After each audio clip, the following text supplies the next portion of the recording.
Welcome to the Bullhorn Betty Coffee Club. If you shave your cooch, but not your booty hole, is that the same as a mullet?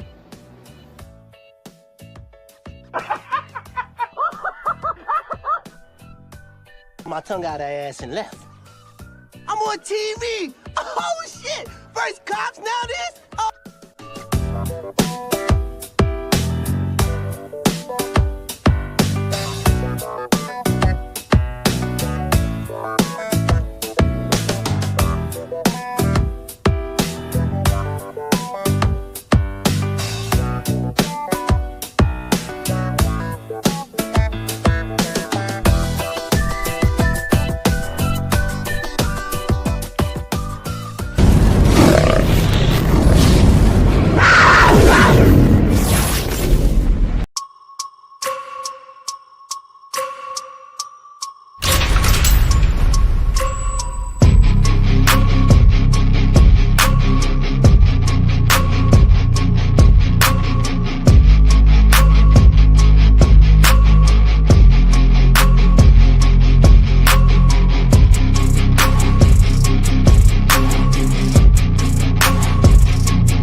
Well, hello, my beautiful people of YouTube, Bullhorn Betty's Crime Stories. It's nice to see you all today.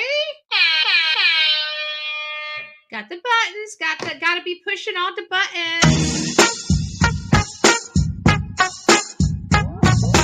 We actually don't have the number of stories to go over that we have over the past several days. And it's because a lot of the stuff we've covered, some of the stuff is going to be new. It's going to be updated. I just wanted to say hi, everybody that joins me over here on the smaller channel for our daily breaking news, where you guys get news around the world in hopefully an hour. It gets a little, we get up to about an hour and a half, but we try to cram as much as we can cram in all over the United States, that either past cases that we've touched, or just advocating for new case, or just informing you guys. I go through here, I find stuff that interests me. What makes me actually read the article? If it grabs my attention and makes me read the article, and the information is in there, and there's stuff I can talk about. There's a lot of stuff that I see every single day I can't discuss with you guys. It deals with our children. It deals with the horrible things. And trust me, there are pages and pages and pages on the daily of that disgusting stuff. So we can't really go over that. But what I can tell you is there's a lot of crap that happens across this country that is absolutely appalling. Good afternoon, Eeyore. It's nice to see you. Mickey Shell, Kendra, good afternoon. Deanna, it's nice to see you. I have Shining Star. Thank you for the info, by the way. Michelle, it's nice to see you. Christy, Phil, Show Poodle is up. Show Poodles is up in the house. It's nice to see you, Show Poodles. Raw Beanie, SRK, big hug. It's nice to see you, Love Bug.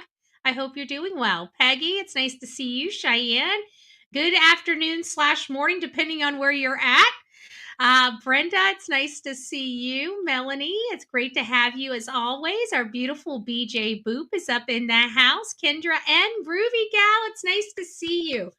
We're going to be starting off a case that we haven't really covered in depth, but we were one of the first channels to break this story because we were live and there was a commotion going on at a courthouse in the small town of Kentucky. And had I thought about it, sometimes my imperfections are glaring as well, right? My shortcomings. Hey, Christy. Hey, Melly Cat. It's nice to see you, loves. And I didn't think to go over and cover this case when I was in Kentucky covering the Bardstown murders. And I still have to do some work on the Bardstown murders now that I have a lay of the land. But this is about Sheriff Stein and Judge Mullins. This kind of rocked, it didn't just rock this small county of Kentucky or the small community in Kentucky. It kind of rocked the entire country because this is a voted in sheriff that went into the judge's chambers and appeared just to take him out. And everybody's scratching their heads because apparently Sheriff Steins is well loved and well recognized in their community. And, Mullins is the judge. We're hearing some unfavorable things. I listened to some interviews, and one of the victims that came out, I don't remember where I watched it, but I got to listen to it. And it sounded like this Judge Mullins was actually engaging in, that kind of stuff that the one officer. And Mickey doesn't seem like, I haven't heard yet that he was involved in any of this shenanigans that was going on in the judge's office.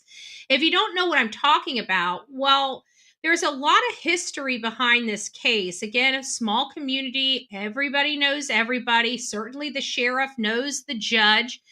But there was an event that happened in that community where there was a bailiff and allegedly the judge that was allowing women to give themselves up in lieu of jail. There was a racket going on. It's a very disgusting racket, but it is one that has so far been proven to be true, accurate, and correct. It was also perplexing that this judge had a camera set up in his office. Why does a judge have a camera set up in his office? I don't even want to begin to imagine why the camera was set up in the office. And I don't think it was to expose this bailiff, because it sounded like he was already under indictment or already in jail, or may even have already been convicted of the crime by this point.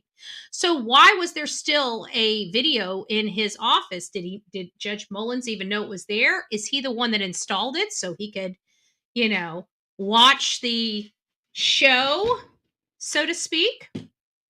I don't know. It's a little too. If somebody would have told me that this truth is stranger than fiction, because if somebody would have told me this and said this was going on, I would be like, that's a little hard to believe. But here we are. We don't understand what happened with the sheriff or what made him lose his stuff or made him. We watched the video. The video is out there for the world to see. I mean, he took this judge out in cold blood. The judge was not violent toward him. He was sitting in his chair. He was smoking a cigarette, probably telling him, get in line or just, whatever you got to do.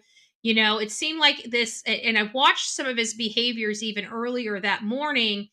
Going to the restaurant where people are. We know there was a heated conversation. We saw some meeting in the judge's chambers. You could see that he was a little, everybody else seemed to be relaxed. He seemed to be tense in his movements and stuff like that. If you haven't seen it, please go out and watch. We're not going to cover it on this segment of the show. We may take a deep dive in it because I may be going back to, we know I'm going back to Tennessee soon.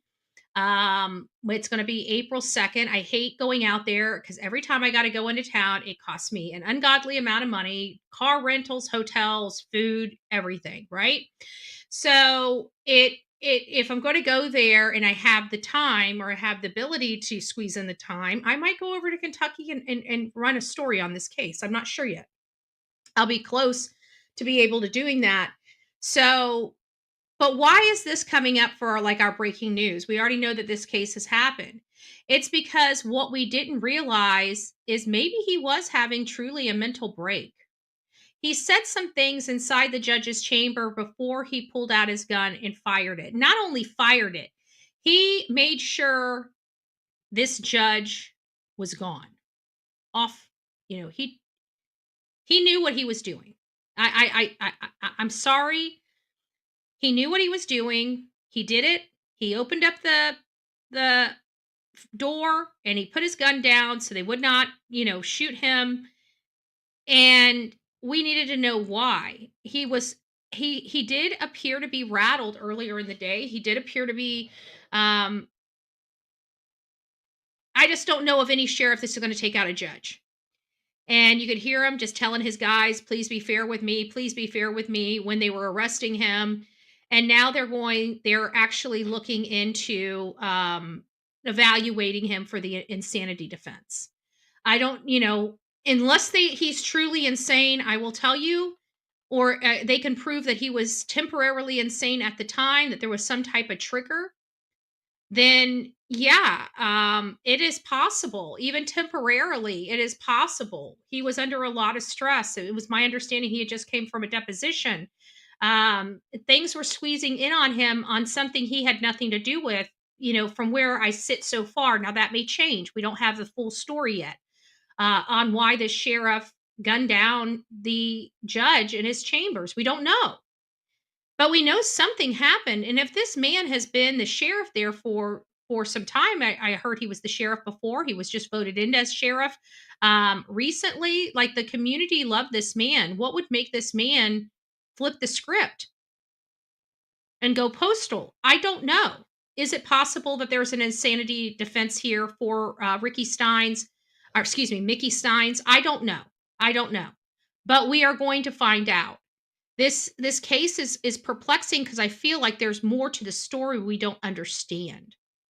And with this preparation of possibly insanity defense is having me concerned, because it's telling me that there's no good excuse for him to have done what he did. Did he have a temporary break? Did he have a temporary meltdown? It sounded like the judge was definitely on the rocks with his wife. It sounded like they were in the process of divorce before his murder. And Mickey was screaming out something like, "There's taking my wife." There something about his wife and his daughter. And he was making these utterances before he unalived the judge. And it's those utterances that don't make sense to the rest of the world from where I'm sitting. And that's what's leading me to believe that there was something else. But now with this whole thing about Mickey going in for evaluation for possibly an insanity offense, it's making me question, did something happen to him that he and I do see that. I do hear this. Don't I do hear this. So a friend of mine, her uncle was a Pentecostal and very involved in the church. The kids wear pants and stuff like that. And my friend's uncle just lost it one day at the church. He's the pastor of the church. He's the one that gives the sermons of the church, and just lost this pastor just lost his ever loving stuff in front of the congregation. And come to find out, it had a lot to do with health. There was something going on in his health that did something to his brain that caused him to do this. Now, he had to quit being a pastor at the church because it was an ailment that could reappear at any time. And, it was best for the church at hand for him to step aside because of his medical condition. Not that it's right, but you can't have a pastor up there going into left field while you're there for church. So there were reasons he couldn't fulfill his obligations anymore. And I forgot about that. But as I'm talking about this case here and now, that story, it reminded me of that incident that happened many, many years ago when I was a kid, and I heard about it from a friend. So I'm sure there's a portion of the story that I got a little wrong or whatnot, but it was something to that effect that had happened. Thank you forever, Nikki's mom. Can a mod please drop me a join link? Is there a mod in here? I'm so small today. I don't even know if we have a mod in here. And honestly, I don't know where my join link is. Maybe is it on here? I don't know where to find that. My mods are amazing. I don't have to do anything. And then it's like, the boss stuck at work without the employees. And he's like, doesn't know whether to wind his butt or scratch his watch, I feel kind of I kind of feel the pain of my moderators. I don't know how they do it, but they do. Let's see if I can find something here. Share channel. I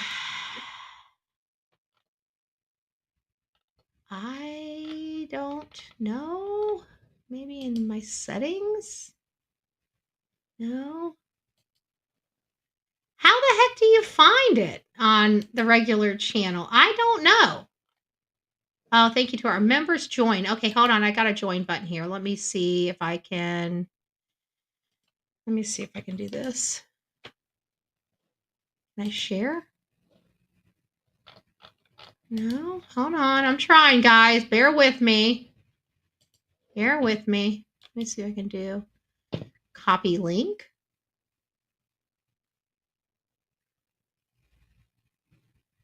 Send to your device. Huh. Huh. Huh. Huh. Huh. Huh. They didn't even give me a share option. Oh, here's join. Maybe this was it. No, that's not it. I don't know. You have to go to this page, and under the page it says join. I guess this is probably the closest I'm going to get you guys to that. Well, I don't know what to tell you guys. When I'm left to my own devices, things don't work as smoothly as they do when I have moderators in the chat. Okay, it is what it is. God bless. God bless everybody. I'm so sorry, Nikki's mom. I don't know that. I know when I hit that link, I can see it says like under this thing, it says join. And then there's like this one little blue button over to the side that says join. But that's the closest I can get you. That's the closest I can get you. So anyways, getting back to this, I don't know what made this man do it. But while further evaluation is needed to determine to the extent of the mental health evidence ultimately presented, it's our strong belief that our client was operating under extreme pressure that significantly impacted his mental state, Stein's attorney Carrie Bartley said in an email statement. Steins remains jailed without bond. At a January hearing, Judge Chris Coran said he would take up the issue of Stein's bond at a later hearing.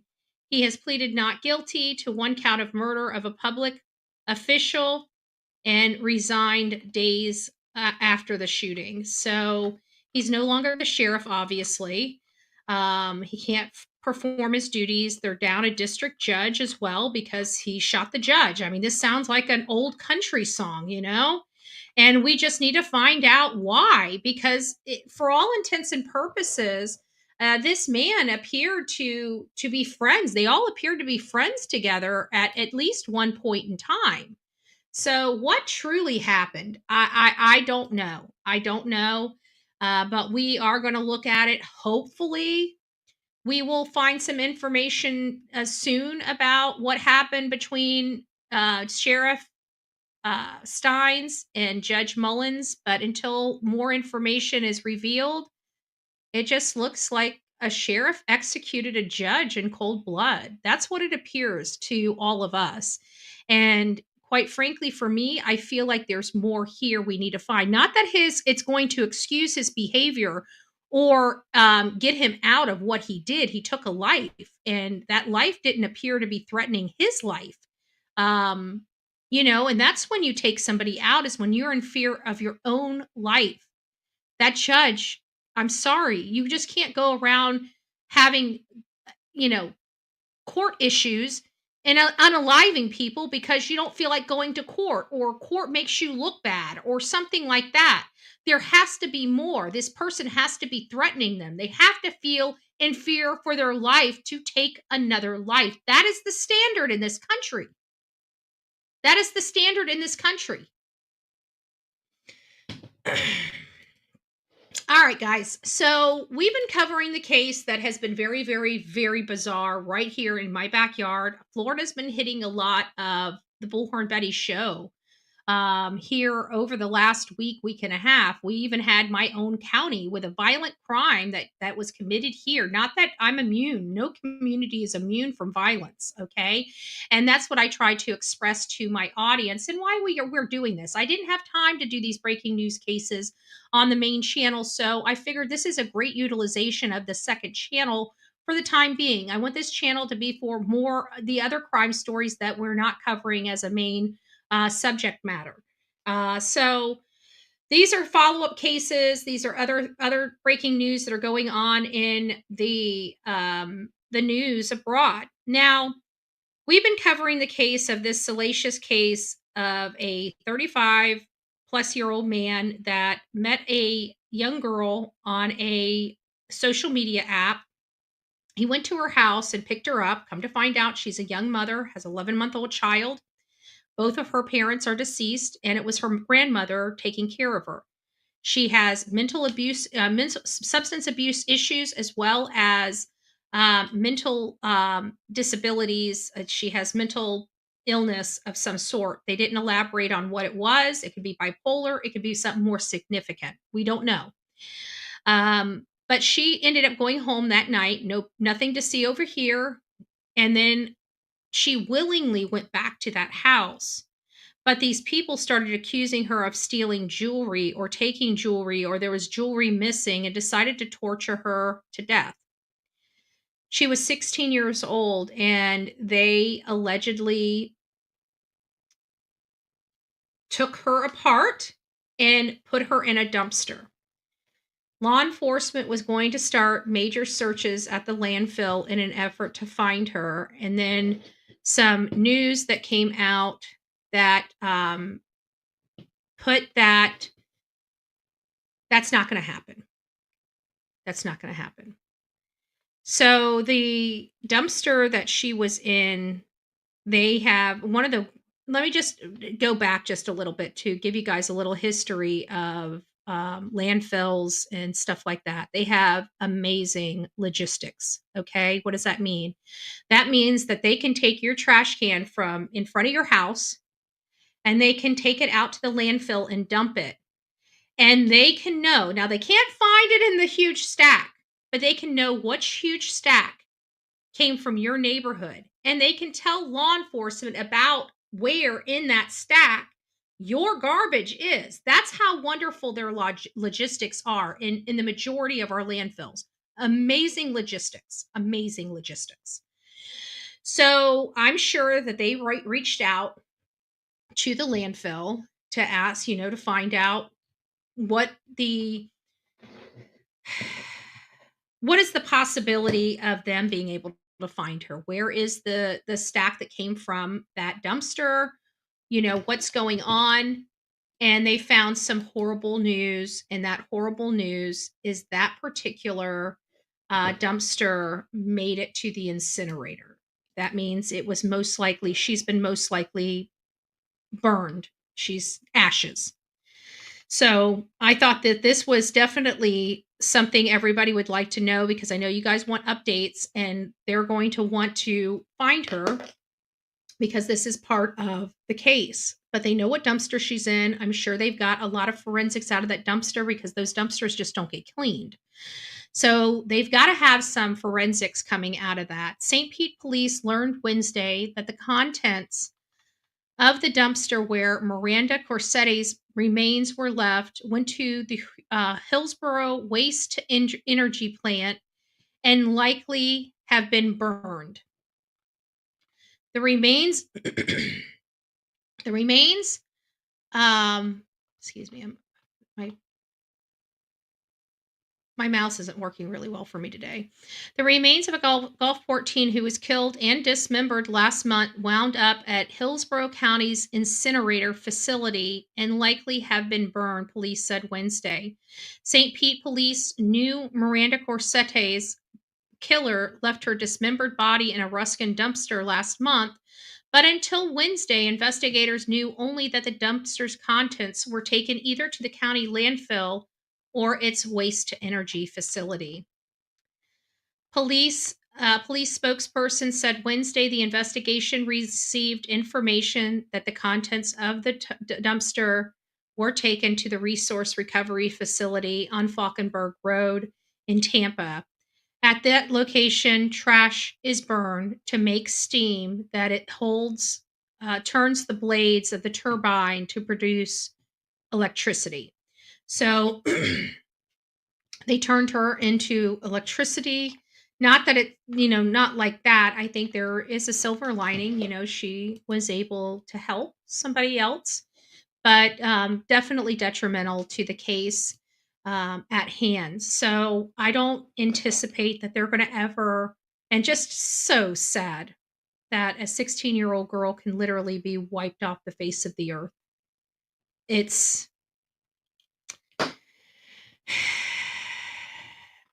tough. Our next case hits a little home for me again, because you guys know I'm politically active. I lost my my audio again. Thank you, StreamYard.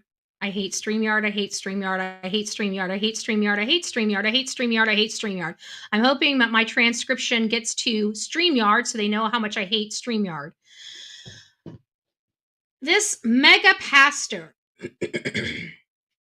which actually held something to do with Donald Trump back in 2022, or excuse me, 2020.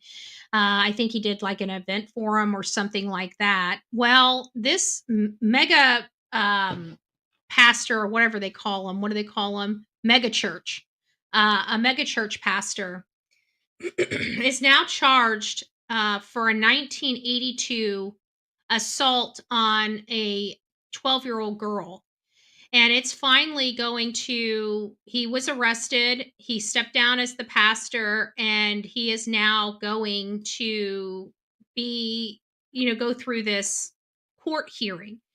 Now, this is a 1980s. I don't know how they are going to proceed with this, because you're talking about a lot of time. You're talking about no evidence. You're talking about a he said, she said situation here. But we know that they are successful and have been successful in the past. Even Bill Cosby had to deal with the repercussions of some of his actions, allegedly, whenever he, way back in the day. This country was much different than it is today. We have a lot more women's rights. People are realizing we're not things, we're not property, we're human beings. And it wasn't always that way. And men were, no matter how you look at it, and I'm not trying to be sexist in any way, one way or another, men just were treated a lot different. Not sure why this is not working for me. Men were just treated a lot different, no matter how you want to look at it. Why do I can't get it? I don't understand why I'm not able to see this last message. Good gracious. There we go. And I feel like they felt the authority and the power to take whatever they want, and that included their secretaries. And some of these people had pallets for things even back then. This whole child thing is not a new thing. It has been going on since the creation of human beings, and it's disgusting to me. Anybody that is, in my opinion, whether parents agree with this or not, you don't have to like my statements. I speak from my own experience, but I think at a certain age, under the age of 18, not with somebody older, because there's a grooming aspect, but children experience things. Children explore, whether you like it or not. From the age of potentially as early as 14, they start, being curious about certain things. Whether you want to talk to your child about those certain things or not, they're still very much curious.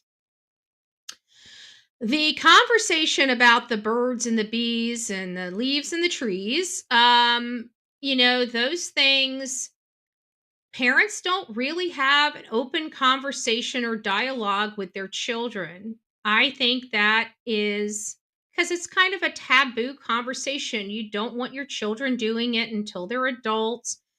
But at the end of the day, we know that at least a high percentage, if I had a gander, above 80% of children experience, some type of sexual content um, prior to the age of 18. Okay.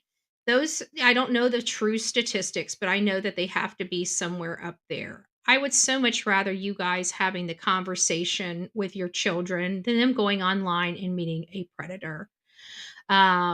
These people are very clever on how to make that child feel comfortable and do things that are inappropriate. I think that that is in part what is calling all these kids out of their home and putting them in these weird and unknown circumstances that could lead to something really, really bad happening to them. Um, there's not a whole lot you can do about stuff that happened way, way earlier, but we're talking about, Miranda. We're talking about that girl on the boat with her father. I can't remember her name that had all the tattoos on his face. All these kids that are being found are being hunted for on social media apps. Please be cognizant of what your children and who your children are talking to. And as hard as it is for parents to have the talk, right? I would rather, and let's just get yourself out of your own way. Wouldn't you rather talk to your children about what you want them to know about it versus them going and getting some sicko to explain it to them and want to show them how it's done? You know? So sometimes, it's a double-edged sword here because if your child's not curious, you don't want to get them curious before they become curious. But you don't want to wait until they're so curious that they're willing to trust strangers than their own parents.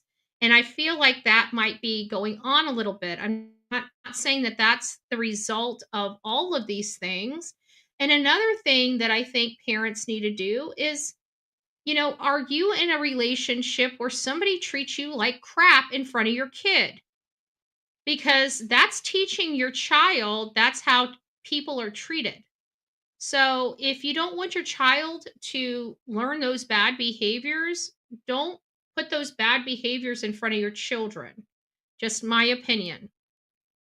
And the reason why I'm going into that is because we just came off of two cases where a child was lured out by a cell phone. And I know that there's another case similar to that that we're going to be talking about here in just a few minutes of yet another one. Unless it didn't meet the cut, I had a whole bunch of cases. Every morning, I go through a whole bunch of cases.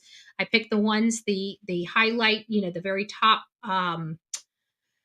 headline. If it's interesting, a headline, then I put it up and I go through all of my search criterias and just throw all as many as I can. And then I got to go back and read them.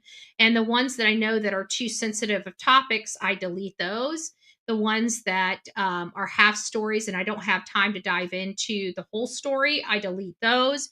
And then I'm left with what we have left. I don't want duplicated stories. Like there may be 15 articles on one topic for one story, like Brian Koberger. The fact that we just talked about it yesterday about how they're going to say that somebody else planted the knife sheath in the house, right? Planted it, wanted to frame Brian Koberger. Okay, they just knew this guy that was an invert or whatever they call him and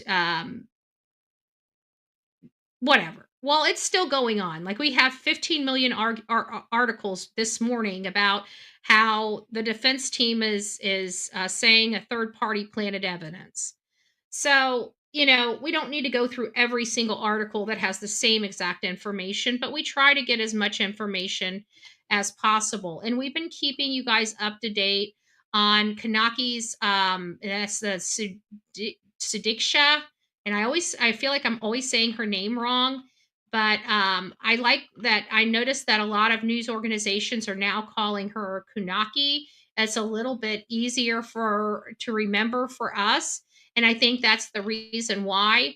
And it kind of that we started getting a little more of a breakdown of the timeline for everybody to kind of understand what is going on. So, since we haven't talked about the specific timeline, I did want to show you guys the specific timeline as it's known by USA Today. And just understand, I'm at their mercy because I'm not boots on the ground. So I have no independent information, nor would I be boots on the ground in the Dominican Republic. Just not a place I go. Many of you guys know I do not do my work outside of this country. If I would ever visit outside of this country, it would be for pleasure, not for work. Sunday, March 2nd, spring break officially begins at the University of Pittsburgh, where Kunaki, a pre-med student and part of her class and part of the class of 2026. On Monday, March 3rd, Kunaki arrives in Punta Cana with 5 girlfriends from Pittsburgh. Spring break is supposed to last a week according to the school schedule. Wednesday, March 5th, a power outage begins at the resort where Kunaki was staying. The hotel at Rue Republic, hopefully I'm saying that correctly, Rue Republica, on Thursday, March 6th at 2 a.m. Oh, thank you, Forever Nikki's mom. God bless you. Welcome to this crazy crew we call the Coffee Club, i.e. the Insane Asylum.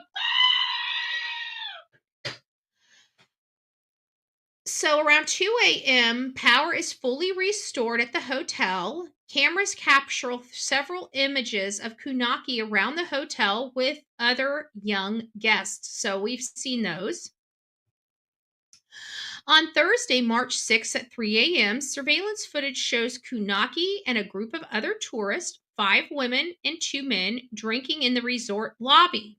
The sources says that the Dominican National Police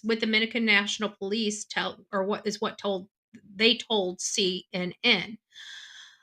Also, about an hour and 15 minutes later, Thursday, March 6th, Kunaki and a crew she is partying with head for the beach, according to authorities. This is important, folks, because you got a lot of alcohol and water. Those are not a good combination. Thursday, March 6th at 4:17 a.m., resort's cameras capture what might be the last recording of her as she's headed to the beach with the others, the hotel company said in a statement. Now, Thursday, March 6th at 4:50, so this is almost 30 minutes later, not quite, but almost 30 minutes later, Kunaki is seen for the last time. Actually, it is. It's more than 30 minutes later. Kunaki is seen for the last time before she disappears, according to the Dominican Civil Defense and Missing Persons poster. They described her as 5 feet 3 inches tall with black hair, brown eyes. She was wearing a brown bikini, big round earrings, a metal designer anklet, and on her right leg, and a yellow steel bracelet on her right wrist with multicolored bead bracelet on her left wrist. Wish it wouldn't pop up on me. Sorry, guys. I think it popped up on me too far. Where is the rest of her conversation? Thank you for all of. There we go. Quit popping up. So at 4:50, I can pull it down if it'll let me pull it down. Kunaki is seen for the last time before she disappears, according to the missing person flyer. Okay, we read that. March 6th, before sunrise, police say surveillance camera captured 5 women and 1 man leaving the beach. Kunaki apparently stayed behind with a man. Again, basic girl code. Whenever you're in a different country or you're out with your friends, you do not leave your friends behind. I know that I don't really have children her age in my chat room. So I'm hoping that some of you parents drill that into your children. And I know that you drill it into your children, but keep drilling it into your children, even though you've said it 1,000 times. Every time your children go out to have a lunch, if you have children over the age of 25, remind them basic girl code, basic dude code, right? It doesn't really matter. We don't leave our friends behind when we are drinking alcohol. Why? Because if your friend, even a dude, is walking down the road, he could be robbed, right? He could look at Riley Strain, big old guy, could handle himself. He wound up in the river. We don't leave people behind, men or women, girls or boys. We just don't leave them behind. Basic code, basic human code. Thursday, March 6th, sometime in the morning, surveillance shows a man Konanki was apparently staying with leaving the beach. He stayed there all night long. Thursday, March 6th, sometime in the evening, the Loudoun County Sheriff's Office in Virginia, where Konanki's family lives, says they were contacted about the disappearance. The Sheriff's Office immediately followed up with federal law enforcement and U.S. Department of State and authorities in the Dominican Republic. The good news is we have an embassy in the Dominican Republic. So that is very much helpful for us. On Sunday, I love how this just pops up. On Sunday, March 9th, Konanki's father, I can't pronounce his name either, calls for authorities to pivot from the assumption she drowned and consider multiple options like kidnapping or abduction, which is smart. This is the Dominican Republic. This is not the United States. And we have to worry about that here in the United States. But now you're in a different country that we know is a corrupt country. People get paid off in the Dominican Republic. We know that. We've watched it over the years. So not saying that happens. I'm just saying that there is corruption in other countries, and it's a corruption we Americans will never be able to overcome. So it's very uncomfortable to have anybody go missing in these countries because we don't know what kind of experience they have. We just don't, especially in these type of cases. So on March 10th, the Dominican National Police authorities announced that they will re-review those who were around Konanki before her disappearance. Tuesday, March 11th, authorities identified Joshua Reib, a student at St. Cloud State University in Minnesota, as a person of interest in Konanki's disappearance. Reib is not considered a suspect. Why is he not considered a suspect? Because there is still the possibility that she could have drowned. Why? Because they were drunk and they were in the water. Okay? Not that we want that to be the case, but the reality of it is the best swimmers, while intoxicated, can drown. And I heard the surf was pretty rough that night, if true. So that's the reason why it's hard to figure out what happened, especially in this. But she should surface. When did she disappear? She disappeared on March 2nd. Today is March 13th. So over the next 4 days, if she truly is in that water and she drowned, she should be surfacing at any time, any day now, if she hasn't already surfaced. There might be, we know that people travel, okay? In Riley Strain's case, he was 8 miles away from where they believe he went into the water. 8 miles away. We just came off the Paulson case, right? We just came off the 2-year-old boy in Siletz, Oregon. He was 3 miles down the stream. 3 miles. 3 miles away from his home. So she would not be in that area. And if she is brought out, where would she be? Not every single place on the Dominican Republic is occupied or have people looking. There are places that she could drift to that there's no, human existence, or it's too thick for people to get out there. So we need people in boats and people that are riding the sides of this this countryside to see if anything has floated up or got caught in, miles away from where her stuff is. They need to be miles and miles away. Which way was the current running that night? Which was it going out, coming in? Was it going to the south, north, west, east? What was the flow? And then start looking out. Where are the dogs? Have the dogs? We learned that we had canine SARS dogs trained in decomp, and we knew that the child was in the water somewhere because we had multiple dogs hit for the Dane Paulson's case, identifying there was death in the water. So we knew the child was in the water or close to the water, and the dogs were smelling death. So we knew what we were going to be finding when it came to Dane Paulson. Now, have they had dogs out there that could possibly give them an indication whether the dogs smell death in the water, human decomp in the water? I don't know. They're not saying one way or another. But like I said, every single one of these cases we cover, we learn more information. Riley Strange showed us that it could take up to 2 weeks for somebody that drowns to come up. Not only that, we also learned very quickly how quickly a body can move around and move from one point to another point, even in a deceased capacity. So this person, you're talking about something that happened 11 days ago. We can conclude based on our drowning victims that this person, if she was in the water, is most likely several miles away from her location. That's what we can conclude. So I hope that they're looking in the water in other locations and not just in the woods. Now, because she hasn't surfaced, this is giving an additional level of concern when it comes to the person of interest, which is the last person that was seen alive. With hearing that he came up from the beach that morning, one of two things could be true.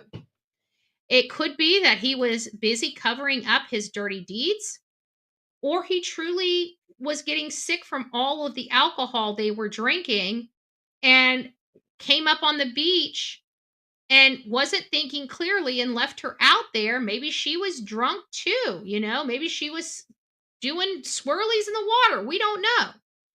So it is possible that she has drowned as a combination of intoxication and the mixture of a strong ocean, or some foul play could have happened. Now, I'm going to say that there's also a third theory, a third and alternate theory that doesn't show any culpability of the Iowa student.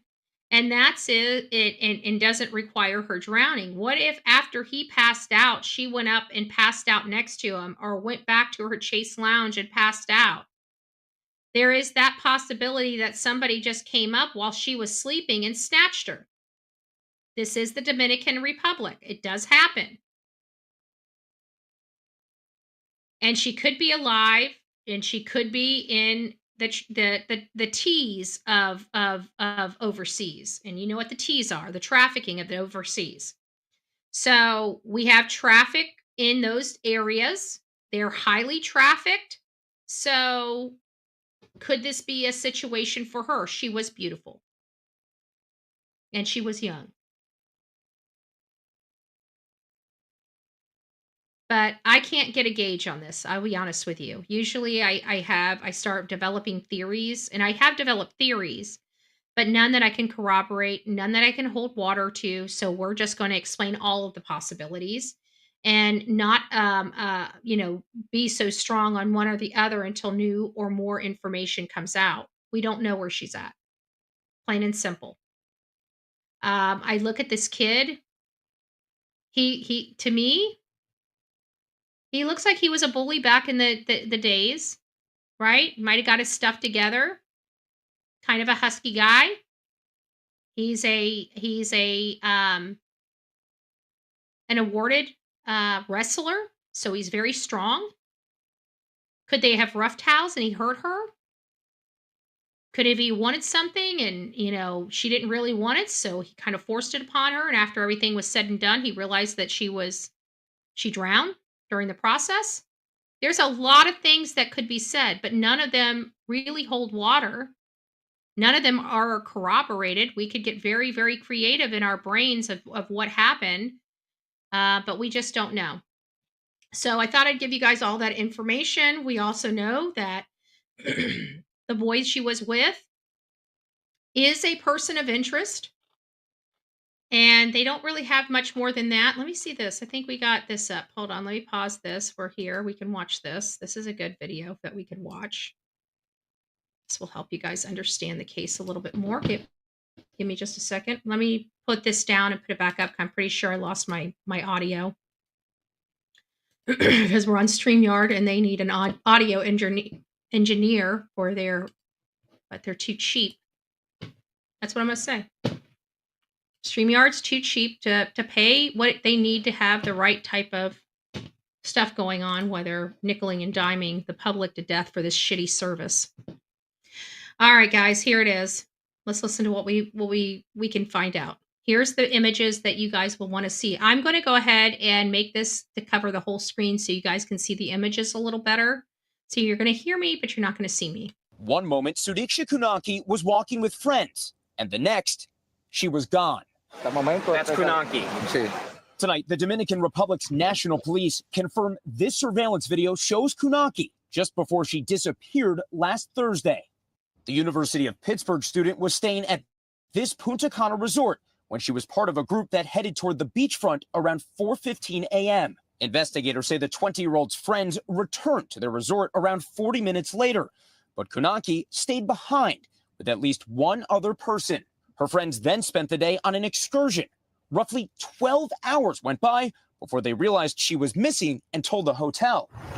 Today, the Dominican military scouring the area overhead and underwater. By day, spring break's still on at this resort. People tanning, enjoying a swim. But overnight, police tell us at least twice they've had... That I have a huge problem with. This is the stretch of beach that she disappeared on, and we got people all over it because it's spring break. Nothing to see over here. No investigation to hold down. No crime scene to hold down. That's some bullshit right there. Just saying. Bullshit level, DEFCON 5. had a team out here watching to see how the water moves to know where a body might have drifted if someone drowned. Dominican Republic's president says one of the last people with Konanki reported they were both hit by a wave. Police telling us no blood or signs of violence were found on the beach. But investigators also say the last person known to have been with Konanki on the beach, a 24-year-old man, has changed his story over time. And hours after Konanki's friends returned to the hotel, he came back alone. Now, that is concerning. Now, I don't like anybody changing their story at all, okay? You guys know how I am. I'm a stickler for details.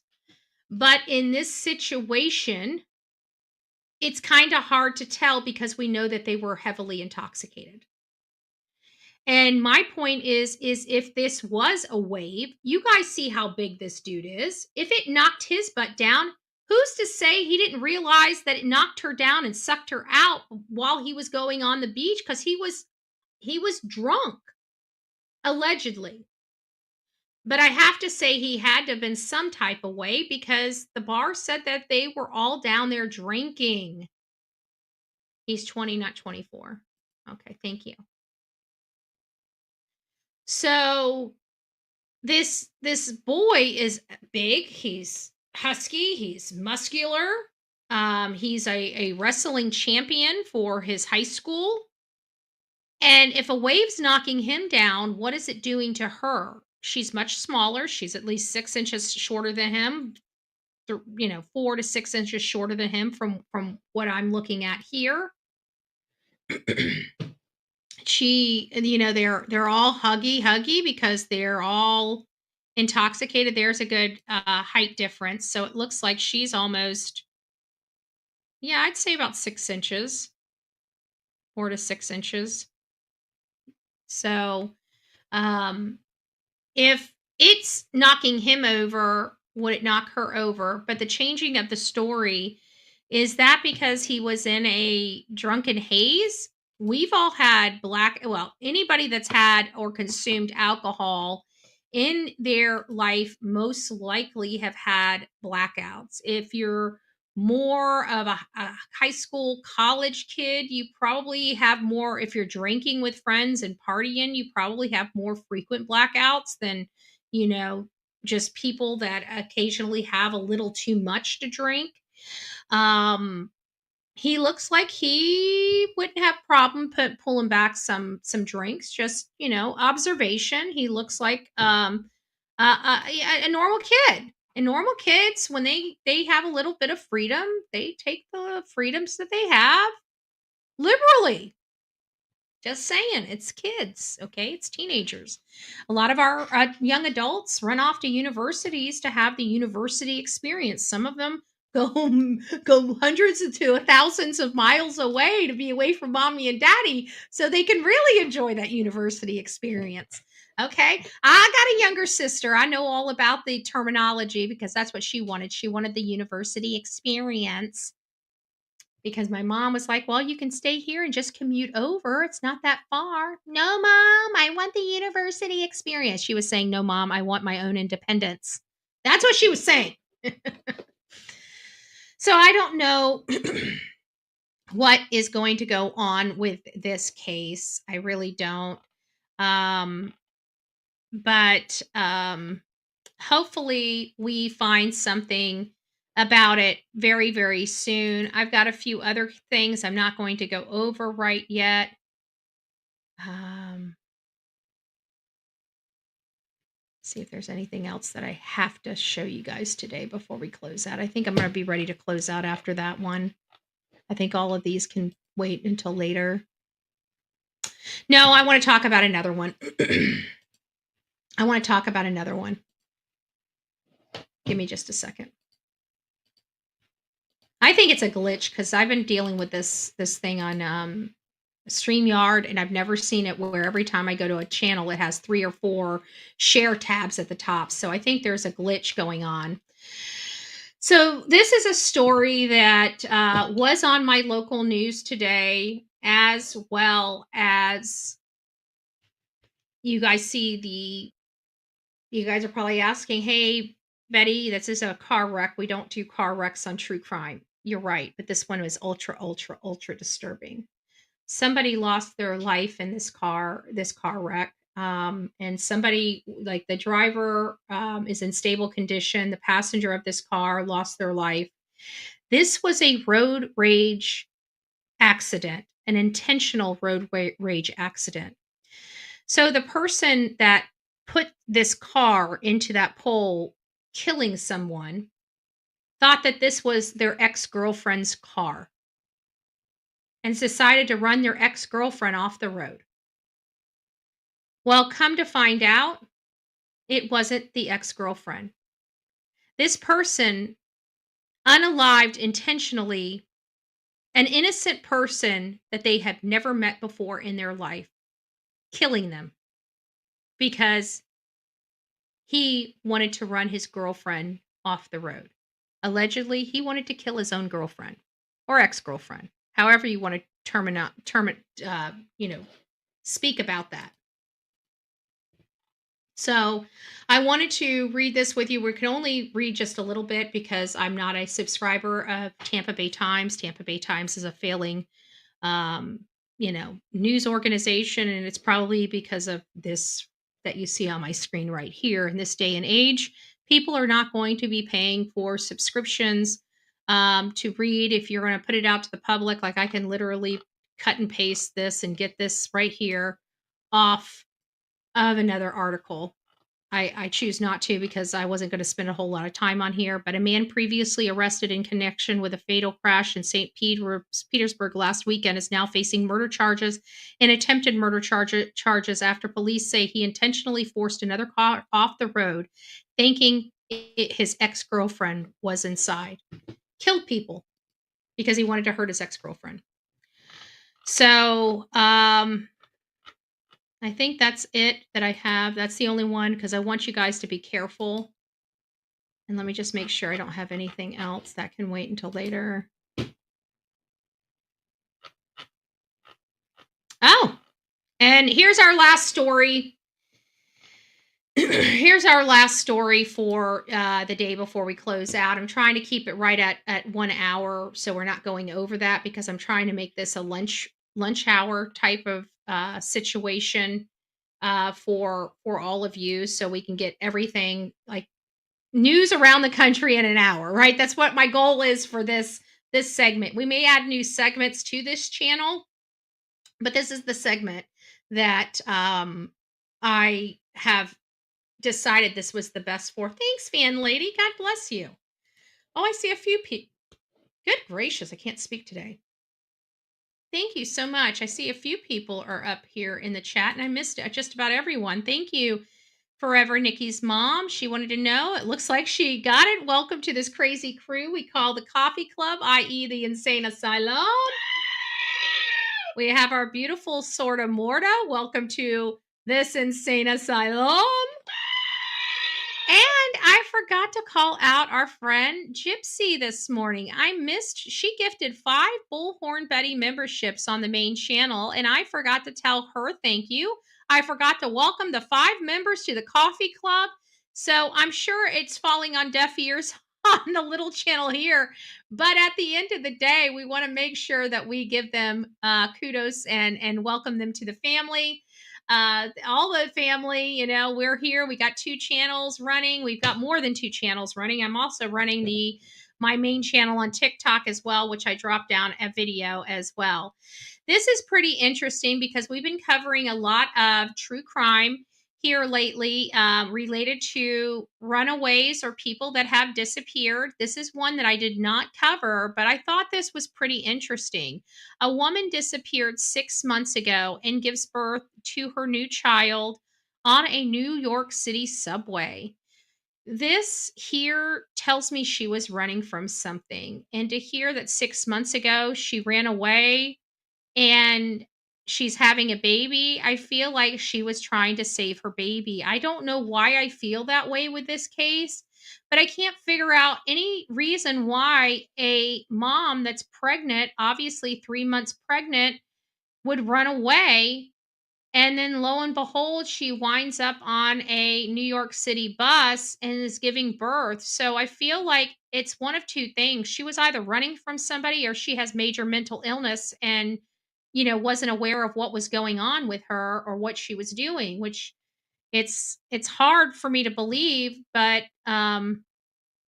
this is pretty interesting. So I'm not going to go into the details of that, but you guys can go and check that out. A Florida woman who disappeared 6 months ago is found safe, giving birth. Like she was literally in labor on a New York City bus where they're asking for towels. They're asking if there's a doctor on the subway to help deliver this child. I hear the child came out very healthy. Mom and child went to the hospital, but a 6-month missing person case has officially been closed. Oh, thank you, Brenda. God bless you. Thank you so much. So that is our stories in the news in, I would say, under an hour, but so far, this is the closest we've been able to get to an hour we've had since we started rolling this out, and we're closing out at 1 hour and 3 minutes. So you guys go make it a blessed day. God bless you. I hope you guys kind of enjoy this little style. Some things I get wrong, but you can see I literally read about 40 different articles before we go live. And so sometimes I get them a little mixed up, but once we start reading them, I remember what's in them. So I hope you guys are enjoying this. I hope you guys are learning a lot. And we do have a lot of work to do around this country and around this world. We want to end violence, and sometimes ending something is exposing it in its rawest form. I really wish there wasn't so much censoring of these cases, because I think if people saw the real, they would stop. It would disgust them. I just, some of our more barbaric ways back in the days, it kept crime down. When somebody stole and you saw their hand get chopped off, I bet you stopped stealing if you were stealing. When somebody committed a crime and they were hung in the town square, I bet you it prevented a lot of people from unaliving other people. You know, these are just some of the barbaric ways that we used to handle our law enforcement. And you know what? Our crime was ultra low. Somewhere along the way, we became bleeding hearts and think that somebody can go in a house and slaughter a family senselessly, brutally, and they can sit with 3 hots and a cot. I don't know where the hell our country has gone when it comes to our justice. I don't. I'm an eye for an eye, a tooth for a tooth. If you can take somebody else's life out, then you gave your life up. That's how I believe. It's how I always believed. And I don't see myself changing. I'm 45 years old. I practice what I preach. I will be preaching an eye for an eye and a tooth for a tooth until the good Lord puts me in the grave. You want to know what's barbaric? Let me tell you what's barbaric. Thinking you own somebody and you can control somebody and you go in their house and you slaughter their entire family. That's what I think is barbaric. I think taking somebody out that can do that, that has the stomach for it, I think is justice. Not just for the victim, but for the rest of the potential victims in the wake of that person. If they can do it to one, they can do it to another. And that's where it ends for me. If you can be that violent, this world has enough violence in it. I don't entertain violence. I don't believe in violence. Sorry, I'm trying to close out my thing so I could quit being so stuck here, but it's not even closing out. The computer's just doing its own thing today. So that's just how I feel. It will be always how I feel. So God bless you guys. Take it for what you will. That's my 2 cents. Don't spend it all in one spot. My system still refuses to. Finally, it took that long just for that screen to close out. That's entirely too many commercials from our failing publication news on, the internet. Just saying. All right, guys, rock it out with your coffee beans out. Don't forget to be fearless. If you see something, say something. An ounce of prevention is worth a pound of cure. And until next time, please be safe. But more importantly, say it with me, kind to one another. God bless.